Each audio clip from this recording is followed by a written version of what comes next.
என்னை வளர்த்தவர் தலைவர் கலைஞர், தந்தை பெரியார், பேரறிஞர் அண்ணா. தலைவர் கலைஞர் வழியிலே என்றும் திராவிட மாடல் ஆட்சி நடத்தி கொண்டிருக்கிற தளபதி அவர்களுடைய தொண்டனாக என்றும் செயல்பட்டு கொண்டிருப்பவன் நான்.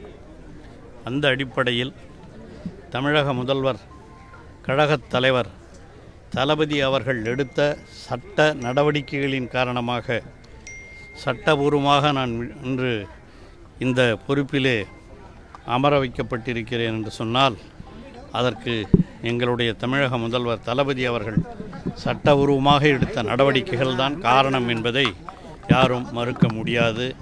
அந்த அடிப்படையிலே என்னுடைய கழகத் தலைவர் அவர்களுக்கும் என்னோடு ஒத்துழைத்த வழக்கறிஞர்கள் இளங்கோ, வில்சன் ஆகிய கழகத்தினுடைய வழக்கறிஞர்களுக்கும் என்னுடைய உளமார்ந்த நன்றியை நான் உங்கள் மூலமாக இன்று தெரிவித்துக் கொள்கிறேன்.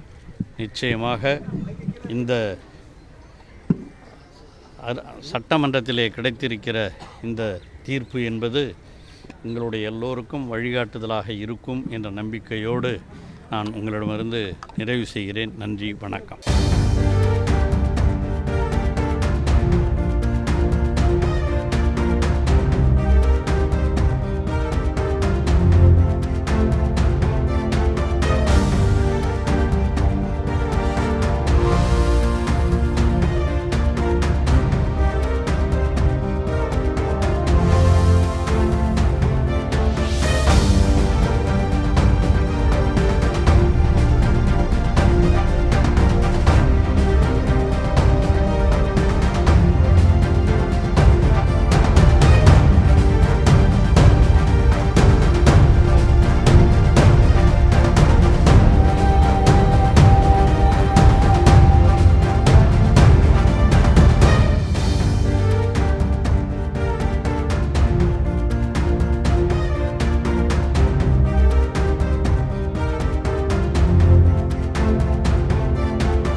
செய்திகளை உடனுக்குடனும் துல்லியமாகவும் தெரிந்து கொள்ள சப்ஸ்கிரைப் பண்ணுங்க.